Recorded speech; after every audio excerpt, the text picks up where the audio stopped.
नमस्ते सदावत्सले मातृभूमि। हम लोग चर्चा करने जा रहे हैं उमर अब्दुल्ला के एक बयान की। उमर अब्दुल्ला का जो बयान आया, वो बयान मुझे लगता है, बयान क्या आया एक्चुअली, उमर अब्दुल्ला को ट्वीट करने की लत पड़ गई है। ट्विटर किसी ने भी खरीद कर रखा हो, लेकिन उमर अब्दुल्ला को ट्वीट करने की लत पड़ गई है, इसलिए उमर अब्दुल्ला ने ट्वीट करके अपनी भड़ास निकालते हैं। अब उमर अब्दुल्ला ट्वीट करके जब अपनी भड़ास निकालते हैं, तो अक्सर हमने देखा होगा हर दूसरे चौथे दिन कुछ ना कुछ बोलते हैं, कुछ ना कुछ लिखते हैं। जम्मू कश्मीर में आर्टिकल 370 के समय पर भी जब कॉन्फिस्केट करके रखा गया था, तब भी उन्होंने बहुत सारे बयान दिए थे और वो लगातार ट्वीट करते रहे। देश में कुछ भी हो रहा हो, संसार में कुछ भी हो रहा हो, उनको ट्वीट करने का स्वभाव बन गया है। अब उन्होंने अजीबोगरीब ट्वीट किया कल। क्या किया? वो कहते हैं, अब केवल वो नहीं कह रहे, ये बात तो तौफीक रज़ा ने एक स्टेटमेंट दिया। तौफीक रज़ा ने बरेली में बैठकर कह दिया कि मुसलमानों के साथ ब्ला ब्ला ब्ला ब्ला। ये बात तो अब लगातार ओवैसी कह रहे हैं। और आपको बताऊं, ये जो मौलाना हैं या जो मस्जिदों में बैठे हुए तमाम तरह के स्पीचर्स हैं, ये इस समय मुस्लिम समाज को भड़काने में बिल्कुल भी पीछे नहीं है। हिंदुस्तान के मुसलमान, हिंदुस्तान के मुसलमान का मतलब समझते हैं? हिंदुस्तान का मुसलमान का मतलब वो होता है जो विदेशी आक्रांता भारत में आए और विदेशी आक्रांताओं ने भारत में हिंदू समाज की कुछ माताओं बहनों के साथ जबरन किया और इसके अतिरिक्त जबरदस्ती संप्रदाय परिवर्तन करवाया, पूजा पाठ की पद्धतियों में परिवर्तन करवाया और उनसे उत्पन्न जो पीढ़ियां बढ़ी, वो पीढ़ियां आज भारत में मुसलमान कही जाती हैं। इन मुसलमानों को भारत में हिंदी कहा जाता है, मतलब संसार भर में इनको हिंदी कहा जाता है। जैसे किसी को रोहिंग्या कहा जाता है, जैसे किसी को असमिया कहा जाता है, जैसे किसी को तमाम तरह के मुसलमानों को, जैसे कुछ मुसलमानों को यजीदी कहा जाता है, जैसे मैंने कहा रोहिंग्या कहा जाता है। ये अलग अलग नामों से मुसलमान जाने जाते हैं क्योंकि मुस्लिम समाज में बहुत सारे प्रकार के भेद हैं। हिंदू समाज में इतने भेद नहीं है। हिंदू समाज में पूजा पाठ की पद्धतियों के आधार पर, नियम धर्म के आधार पर वैमनस्यता नहीं है। लेकिन मुस्लिम समाज में इतनी वैमनस्यता आपस में है कि रोटी बेटी का संबंध तो छोड़ दीजिए, हत्याएं करने को भी घूमते हैं। अब इनमें तौफीक रज़ा ने बरेली से स्टेटमेंट दे दिया कि भाई मुसलमान के साथ ब्ला ब्ला ब्ला करोगे तो बहुत पछताओगे, और कहाँ ले जाओगे, रोड पर उतर आया तो क्या करेंगे, और उसने आंदोलन कर दिया तो क्या करेंगे। वो मुझे लगता है सीएए का जो कुछ भी दंगा चल रहा था, उन दंगों की बात अभी करना चाहते थे। बस फ़र्क इतना था कि उस समय सरकार थोड़ी सहिष्णु थी और सहिष्णुता से वो डील कर रही थी, लेकिन अभी उनको समझ में आ नहीं रहा था। वो पता नहीं कौन से भारत की बात कर रहे थे। वो स्वतंत्रता के बाद कांग्रेस के समय पर शासन की बात कर रहे थे, जब एक संप्रदाय के लिए ये कहा जाता था कि आपको पहला अधिकार है। वो उनकी बात कर रहे थे, उन लोगों की बात कर रहे थे जिन्होंने पाकिस्तान तो बनाया लेकिन पाकिस्तान गए नहीं। वो उन लोगों की बात कर रहे थे जिन लोगों ने पाकिस्तान सिस्टमैटिक तरीके से जानबूझकर बनाया और हिंदुस्तान को दारुल इस्लाम बनाने के लिए उसमें रह गए और अपनी पॉलिसी चलते रहे। उनमें से ही एक सज्जन उमर अब्दुल्ला, उन्होंने ट्वीट कर डाला। उन्होंने कहा, अगर हमें पता होता कि ऐसे हालात भारत में हो जाएंगे तो फिर जम्मू और कश्मीर का अधिमिलन ही भारत में नहीं होता। अब हम नहीं करते, ये नहीं कहा नहीं होता, हम नहीं करते। उमर अब्दुल्ला से मैं पूछना चाहता हूं कि आखिर आप बता दिए, आप थे कौन? आप, आपके पिताजी, आपके दादा जान, आपके अब्बा जान, आपके अब्बा के अब्बा, आखिर थे कौन उस समय? Who who what was the authority to him? उनके पास उस समय अधिकार क्या था? किस हैसियत से ये कह रहे हैं कि हम डिसाइड ना करते कि हम हिंदुस्तान के साथ रहेंगे?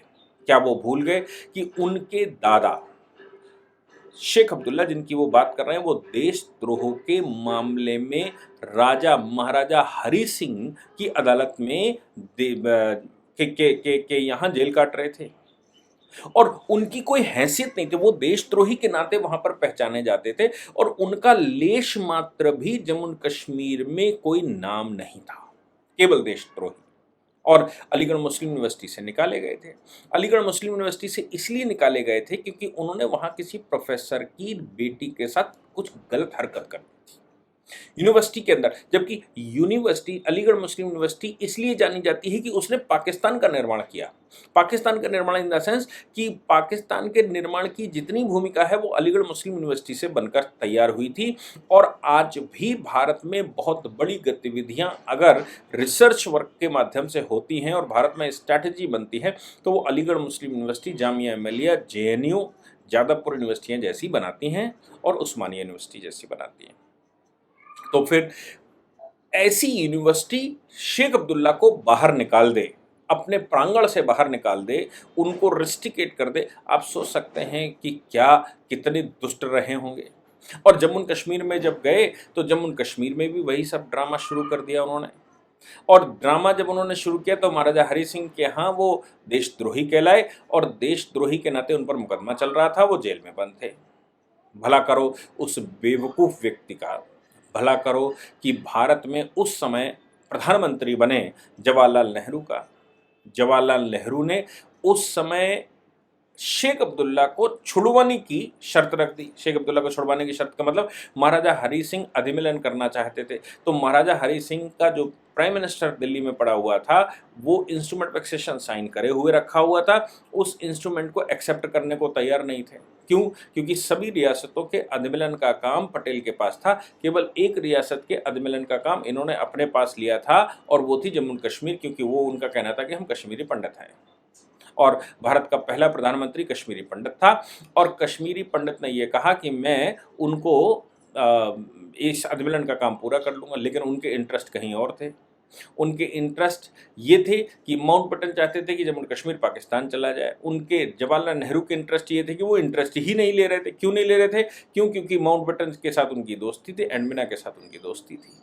तो क्या पॉलिसी अंदर खिचड़ी पक रही थी, ये तो मरहूम नेहरू जी बता सकते हैं, या माउंटबेटन की चिट्ठियां, माउंटबेटन के जो डॉक्यूमेंट्स हैं वो बताते हैं।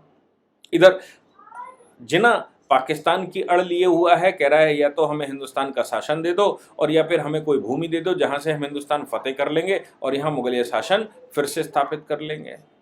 ऐसी परिस्थिति में जब जम्मू कश्मीर का राजा अधिमिलन करना चाहता है तो नेहरू जी रिस्पॉन्स नहीं देते और लंबे समय तक वो पेंडिंग बना रहता है। इतने में जम्मू कश्मीर पर हमला पाकिस्तान करता है और महाराजा हरि सिंह का प्रपोजल अब तेजी से काम करना शुरू हो जाता है। महाराजा हरि सिंह एक्सेशन कर लेते हैं भारत के साथ अधिमिलन। भारत के साथ अधिमिलन का पत्र तो वो पहले भेज चुके हैं, भारत सरकार उसको स्वीकार कर लेती है। अब मुझे बताइए, वो ये कहते हैं कि एक्सेशन ही ना करते, अगर ऐसे हालात जैसे आज की तारीख में हालात हैं तो हम मुसलमान भारत में एक्सेशन न करते। वो मुसलमान, क्या उनको एक्सेशन का राइट था? कानूनन वो बताएंगे कि वो तो मुख्यमंत्री भी रहे। क्या वो बिना पढ़े लिखे मुख्यमंत्री थे या बेवकूफ़ मुख्यमंत्री थे? उनको ये पता है कि उस समय अधिमिलन का अधिकार सिर्फ राजाओं को था, जनता को अधिमिलन का अधिकार नहीं दिया गया था। अब अगर जनता को अधिमिलन का अधिकार नहीं दिया गया था और अधिकार केवल हमने राजा को देकर रखा था, तो फिर किस हैसियत से उमर अब्दुल्ला ये कहते हैं कि हम तो अधिमिलन ही ना करते अगर आज की जैसी परिस्थिति होती। अब आज की परिस्थिति क्या है? आज की परिस्थिति ये है कि उनको मोदी बर्दाश्त नहीं होता, मोदी जी की पॉलिसी बर्दाश्त नहीं होती। अभी एस जयशंकर जी से एक प्रश्न पूछा गया हिंदू मुस्लिम के मामले में और ये कहा गया कि भाई आप हिंदुस्तान में हिंदू राष्ट्र बनाना चाहते हैं, हेट्रेट पैदा कर रहे हैं, अब हिंदुस्तान में बहुत कुछ गलत चल रहा है। तो उन्होंने जवाब क्या दिया? उस जवाब में बहुत कुछ मिलता है। उन्होंने ये कहा कि जब आज़ादी के बाद स्वतंत्र भारत हुआ था तो फिर सारी सत्ता या जो पावर थी वो शहरों में थी और शहर के लोग डिसाइड करते थे कैसे चलेंगे और शहर में जो कुछ भी चलता था उससे न्यूज़ बनती थी, उससे निर्णय होते थे। और शहरों में मुस्लिम समाज, पूरे देश में शहरों में था। उन्होंने ये नहीं कहा शहरों में मुस्लिम समाज था, लेकिन उनका कहना था कि उस समय जो तुष्टीकरण उनके शब्दों के अनुसार, उन्होंने तो साफ कह नहीं सकते इंटरनेशनल मानता, क्योंकि तुष्टीकरण की नीति से भारत चलता था। मुट्ठी भर होने के बावजूद भारत का प्रधानमंत्री ये कहता था कि आपको पहला अधिकार है। बिना किसी अधिकार के भारत में होने के बावजूद, चूंकि उनको पाकिस्तान जाना था, उसके बावजूद भारत में फुल राइट, फंडामेंटल राइट्स की बात की गई और राइट ज्यादा की बात की, माइनॉरिटी के राइट ज्यादा की बात की गई। कॉन्स्टिट्यूशन में आर्टिकल 29-30 नाम के माइनॉरिटी डाली गई, विशेष अधिकार दिए गए। ऐसे ही जम्मू कश्मीर को भी शेख अब्दुल्ला के चक्कर में ये सब कुछ हुआ। मैं भी बताऊंगा कि शेख अब्दुल्ला ने क्या किया, लेकिन इधर ये जो सब कुछ चल रहा था, तो ये जयशंकर ने कहा कि अब जो है सत्ता देहात में जा चुकी है, रूरल एरिया में जा चुकी है। अब रूरल एरिया की आवाज बाहर निकल कर आती है और रूरल एरिया की जो आवाज है वो आवाज, अब अगर कोई सत्ता केंद्र में बैठी थी, शहरों में बैठी थी, तो उसको ये लगता है कि ये जो दूसरे लोग हैं वो हमारे खिलाफ हैं। और चूंकि भारतीय जनता पार्टी इस समय शहरों के अलावा देहात की भी पार्टी हो चुकी है, रूरल एरिया की पार्टी हो चुकी है, तो रूरल एरिया में जो लोग कहते हैं, जो लोगों ने दबाव बनाया, जो लोगों ने स्टेटमेंट दिया, वो रूरल एरिया के स्टेटमेंट आज भारत में लोगों को लगता है ये हिंदू मुस्लिम कर रहे हैं। क्यों? क्योंकि जो तुष्टीकरण की राजनीति थी वो खत्म हो रही है। अब तुष्टीकरण की राजनीति, उमर अब्दुल्ला के शब्दों में क्या उनका कहना है कि लाउड स्पीकर उतरवाए जा रहे हैं, हलाल का मीट उतरवाया जा रहा है, लाउड स्पीकर हमारा अधिकार है, हलाल का मीट हमारा अधिकार है। भाई, आप हलाल का मीट खाइए, किसने मना किया? लेकिन आप हलाल सर्टिफिकेट लगाएंगे खाली पीली का, ये कौन सा तरीका है? दूसरी बात, आप लाउड स्पीकर कौन से जमाने में, कौन से रिलीजन में फंडामेंटल राइट के रूप में लाउड स्पीकर लिखा हुआ है? खासतौर से उनका निशाना योगी जी के ऊपर था। योगी जी ने लाउड स्पीकर 17,000 लाउड स्पीकर लोगों ने कहा उतरवा दिए। अब योगी जी ने कोई लाउड स्पीकर उतरवाया नहीं। उन्होंने कहा कि भाई लाउड स्पीकर की स्पीड आपके प्रीमिसेस के अंदर होनी चाहिए, आपका राइट है, आप करिए। लेकिन जब आप लाउड स्पीकर ओपन लगाएंगे और लोगों को डिस्टर्ब करेंगे, तो मैं आदेश देता हूं कि ऐसी पोजीशन में वो लाउड स्पीकर हम उतरवा लेंगे। अब जहां कहीं भी लाउड स्पीकर उस तीव्र गति से बज रहे थे तो पुलिस ने उनको उतार लिया, नहीं तो उन्होंने डेसिमल मीटर लगाया। डेसिमल मीटर से जब पता लगा कि नहीं, जितनी भी सैंक्शनड वॉइस है उससे ज्यादा तेज है, तो उन्होंने उतरवा लिए। हम करते हैं, चालान करते हैं ना। अभी उन्होंने केवल उतरवाए हैं, उसका चालन नहीं किया। उनका चालन करना चाहिए कानून का उल्लंघन का। गाड़ी कोई भी रोड पर चलाता है, ट्रैफिक के नियम तोड़ता है, तो ट्रैफिक के नियम तोड़ने पर उसका चालान होता है, उसको बंद करा जाता है, उसकी गाड़ी भी जब्त कराई जाती है और वो छुड़वाए। वैसे ही लाउड स्पीकर का अगर आपने नियम तोड़ा है तो लाउड स्पीकर के मामले में आपके खिलाफ चालान भी होना चाहिए और उनको जब्त भी होना चाहिए। अभी मुझे नहीं मालूम है कि उन्होंने चालान किए हैं कि नहीं किए। दूसरा, सरकारी जमीन पर इंक्रोचमेंट, आपके पिता ने रोशनी एक्ट पास किया था। रोशनी एक्ट में आप सरकारी जमीन को सब अपने रिश्ते नातेदारों को बांट गए थे। हाई कोर्ट में जब मामला गया तो हाई कोर्ट ने कहा भाई इससे बड़ा घोटाला तो मैंने आज तक देखा ही नहीं, और हाई कोर्ट ने उस पर इन्वेस्टिगेशन बिठाया था। हाई कोर्ट ने बाद में कहा कि भाई रोशनी एक्ट नाम का जो कानून था ये तो बहुत बड़ा ब्लंडर था, इसको हम निरस्त करते हैं। राज्यपाल ने उसको उस हाई कोर्ट के ऑर्डर को इम्प्लीमेंट करते हुए नोटिफिकेशन जारी कर दिया कि रोशनी एक्ट खत्म किया जाता है और उनका जो भी भूमि है वो भूमि राज्य सरकार में निहित की जाती है। तो ब्लंडर आप करते रहे। जम्मू कश्मीर बैंक का ब्लंडर आपके पिता ने किया। आपके पिता क्रिकेट एसोसिएशन में घोटाले करके। तो भैया अब आप कहते हो ये हमें ये शासन बर्दाश्त नहीं क्योंकि यहां मुस्लिमों को दबाया जा रहा। क्या लाउड स्पीकर जो परेशान देश में कर रहे हैं उनको उतारना मुस्लिमों को दबाना है? क्या हलाल जो आप रोड पर करते हैं, ओपन रोड पर आप काट कर कहते हैं हमारा ये धार्मिक अधिकार है, क्या ओपन रोड पर ये हत्याकांड होना आवश्यक? अपने घर में करिए ना। क्या आप इस तरह की जो बात कह रहे हो कि मुसलमानों को दबाया जा रहा है, आप रोड पर नमाजें पढ़ते हैं, रोड ब्लॉक करते हैं, लॉ एंड ऑर्डर की व्यवस्था खराब करते हैं, क्या उसको रोड को खोल देना और ये कह देना कि मस्जिद के अंदर नमाज होनी चाहिए, क्या ये गलत है? अब आप कहते हैं कि हम तो एक्सेशन ही नहीं करते, जैसे एक्सेशन ये इन्होंने ही कर दिया, इनके दादा ने कर दिया था, यानी कि शेख अब्दुल्ला जो देशद्रोही था उसने कर दिया था हार्डकोर क्रिमिनल ने।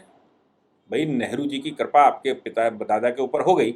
नेहरू जी एक्सेशन के समय पर यह शर्त लगा गए कि शेख अब्दुल्ला को बाहर करो तब एक्सेशन करेंगे। आप सोच सकते हैं कि भारत का प्रधानमंत्री जो कश्मीरी पंडित हो, जो जिसका छठा एक्सोडस हो चुका हो, वहाँ पहले 5-6 एक्सोडस हो चुके थे, ये 1989-90 का जो एक्सोडस है वो 7वां एक्सोडस है। उससे पहले कश्मीरी पंडितों के कई एक एक्सोडस हो चुके थे और ये भी संभव है कि इनका परिवार भी उसका हिस्सा रहा हो। तो ऐसी पोजीशन में वो कश्मीरी पंडित ये कहता है कि नहीं, शेख अब्दुल्ला को जब छोड़ देंगे तभी हम एक्सेशन करेंगे। शेख अब्दुल्ला को छोड़ा गया, फिर आप राजा के सामने शर्त रखते हैं कि अब प्रधानमंत्री भी शेख अब्दुल्ला को बनाइए। शेख अब्दुल्ला को राजा ने प्रधानमंत्री भी बना दिया। फिर आप जब जम्मू कश्मीर पर हमला हो गया पाकिस्तान से और जमीन कब्जा कर ली, तो राजा ने ये कहा कि भाई हमारा समझा हुआ है, हम प्रॉपर्टी प्रोटेक्ट करते रहे, आप हमको फौजों का एक्सेस दीजिए, हमें कमांडर बनाइए, हम पाकिस्तान से जमीन सब खाली करवा लेंगे। तब आप कहते नहीं, वहां शेख अब्दुल्ला बैठे हुए हैं और वहां वो तो आप एक्सेशन कर चुके, आपका रोल खत्म हो गया। महाराजा ने जिसने एक्सेशन किया उसको ये कहते हैं भगोड़ा है, उसको ये कहते हैं कि ये अतिवादी था। और ये जो देशद्रोही था, जो जेल में बंद था, उसको उमर अब्दुल्ला कह रहे हैं उसने डिसीजन किया। मैं तो समझ नहीं पाया उसने कौन से एंगल से डिसीजन किया, और वो डिसीजन करने का अधिकार उनको दे किसने दिया, कैसे दे दिया। लेकिन साहब इस समय तौफीक रजा, ओवैसी और वो मुनव्वर राणा और पता नहीं कौन कौन, ये सब एक भारत में माहौल बना रहे हैं, संसार भर को बता रहे हैं साहब भारत में अत्याचार चल रहा है, भारत में बहुत अत्याचार किए जा रहे हैं। मोदी जी के समय पर सिर्फ एक काम हुआ है कि मुस्लिम तुष्टीकरण बंद हो गया। मोदी जी के जितने भी मुख्यमंत्री बैठे हुए हैं राज्यों में, उन्होंने तुष्टीकरण बंद कर दिया बस। अब मुस्लिम तुष्टीकरण अगर फंडामेंटल राइट है तो अत्याचार कहिए उसको। मुस्लिम तुष्टीकरण ही अगर आप कहते हो कि यही हमारा अधिकार था, ये इस्लामिक है, ये धार्मिक है, तो जब आप कहते हो कि सब बाकी दुनिया काफिर है और हम तो साहब दूध के धुले हुए हैं और हमारे अनुसार ही चलेगा, तो फिर भाई हिंदुस्तान में लॉ एंड ऑर्डर का शासन चलेगा, इसमें कोई शक नहीं। अब आप ये सिर्फ समझ लीजिए कि पिछले 70 वर्ष के बाद एक समाज उठकर खड़ा हुआ है जिसने कहा कि हम तुष्टीकरण के विरुद्ध वोट करेंगे, और जो कोई भी पॉलिटिशियन तुष्टीकरण करेगा हम उसको वोट नहीं करते हैं और हम उसकी सत्ता को गिरा देंगे, और हम केवल उसको जो लॉ एंड ऑर्डर मेंटेन करे। और जो तुष्टीकरण हो चुका है, बहुत कुछ जो गलत तरीके से समाज में मैसेज जा चुका है, जो गुंडागर्दी चल रही थी, लॉ एंड ऑर्डर खराब चल रहा था और टोपी लगाकर ये कहा जा रहा था नहीं मेरे फंडामेंटल राइट है, सिर्फ उनको लॉ एंड ऑर्डर के दायरे में लेकर आना है, और वो कर रही हैं देश की सरकारें, लॉ एंड ऑर्डर के दायरे में आए। ऐसा है कि जब लाउड स्पीकर उतारे तो योगी जी ने लाउड स्पीकर केवल मुस्लिम मस्जिदों के नहीं उतारे, उन्होंने तो मंदिरों के भी लाउड स्पीकर उतारे। जहां जहां वायलेशन करते पाए गए वहां सबका हुआ है, तो फिर आप ये कैसे कह सकते हैं। और उन्होंने जो ऑर्डर किया वो केवल मस्जिदों के लिए नहीं किया था, उन्होंने जो ऑर्डर किया था वो ये कहा था कि किसी भी धार्मिक स्थल पर जो लाउड स्पीकर अलाउ नहीं है और जो लगाया जाएगा वो लिमिट के अंदर होगा, अपने प्रीमिसेस के अंदर बजाइए। जैसे आप कथा करते हैं, भागवत करते हैं किसी हॉल में, किसी प्रांगण में, तो उनके अंदर वहां बैठे लोगों को सुनाई दे, लेकिन आप उसको लगाकर अड़ोसी पड़ोसी को भी सुनाते हैं, ये तो भाई जायज नहीं है। और भारत में अगर सब ऐसा करने लगेंगे तो भारत में कानून व्यवस्था कैसे चलेगी। लेकिन समस्या यहाँ पर यह है कि इस पूरे प्रकरण में, इस पूरे मामले में ये लोग जो यहाँ पर रह गए, जो जो जो भारत में अपनी सत्ता समझते हैं, जिनको ये लगता है 800 वर्ष शासन किया और हम शासन में आ जाएंगे, उन लोगों को ये बात समझनी चाहिए कि लॉ एंड ऑर्डर के मामले में खाड़ी में आज 50 देश हैं। ब्रिटेन ने दो देशों का दो सल्तनतों को 50 में बदल दिया था 1945 में।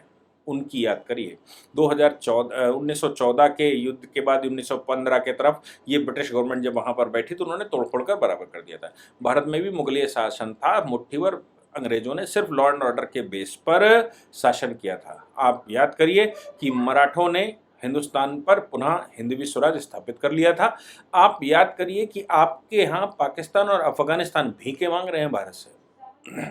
भारत के बगैर उनका काम चल नहीं सकता, और इस समय वो इस स्थिति में है कि वो चल नहीं सकते। उसका कारण है भारत में मेजोरिटी में हिंदू है, और हिंदू समाज प्रोग्रेसिव समाज है, हिंदू समाज लॉ अवॉइडिंग पर्सन है, हिंदू समाज भारत को श्रेष्ठ भूमि बनाना चाहता है और हिंदुस्तान टॉलरेट करता है। इसलिए ये सारी समस्याएं, बस इतना सा हो गया है कि शासक के बदलने के बाद चूंकि तुष्टीकरण बंद हो गया तो जनता ने टॉलरेट करना भी बंद कर दिया, और जनता ने जब टॉलरेट करना बंद कर दिया तो ये परिणाम सामने आ रहे हैं। इसलिए आपको इतना कष्ट है कि आप ट्वीट कर रहे हैं, आप हिंदुस्तान में क्या क्या नहीं बता रहे हैं, आप सब मिलकर क्या हिंदुस्तान में दंगे करवाना चाहते हैं। और याद रखना चाहिए कि 1946 के जो दंगे थे, जिन दंगों का आप हवाला देते हो पाकिस्तान बना था, उस समय ब्रिटिश गवर्नमेंट थी जो दंगे रोकना नहीं चाहती थी, और 2014 से पहले के जो दंगे थे वो कांग्रेस सरकारें बैठती थी, सपा की सरकार बैठती थी और इस तरह की सरकारें बैठती थी जो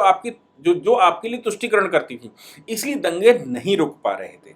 लेकिन 2014 के बाद देश में जो सरकारें बैठना शुरू की, दंगा तो छोड़ दीजिए साहब, आप अगर चूं भी करेंगे तो भी, और आप नहीं, देश में कोई भी गलत करेगा तो उसके परिणाम भुगतने के लिए उसको तैयार रहना चाहिए और उसको परिणाम भुगतने पड़ेंगे। शासन है और जनता सरकार के साथ है, देश के साथ है। चूंकि जब शासन होता है, जनता साथ होती है और फोर्सेस साथ होती हैं, जब ये तीन चीजें एक साथ मिलती हैं, शासन, जनता और फोर्स, तो फिर आप याद रखिएगा कि जो उपद्रवी हैं, जो गलत करने वाले हैं, जो गलत सोचने वाले हैं, उनका खात्मे के अलावा कोई और अन्य उपचार नहीं होता। हालांकि मैं ये मानता हूं कि आप इस तरह के बयान देते हैं तो कुछ अपने समाज के लोगों का नुकसान करवा देंगे और इससे ज्यादा कुछ नहीं। इसलिए उमर अब्दुल्ला साहब, आप मुख्यमंत्री वहां बने रहे, तुष्टिकरण करते रहे, एक्सोडस भी करते रहे, आप हिंदू समाज को वहां से भगाते रहे और आपके खिलाफ कोई कार्रवाई नहीं हुई, इसलिए आप इस तरह की बातें कर रहे हैं। आप लॉ एंड ऑर्डर को मानकर चलिए कि हम लॉ एंड ऑर्डर में रहेंगे तो फिर कोई समस्या नहीं होने वाली, किसी को भी नहीं होने वाली, किसी भी समाज के व्यक्ति को नहीं होने वाली। जय हिंद, जय भारत, वंदे मातरम।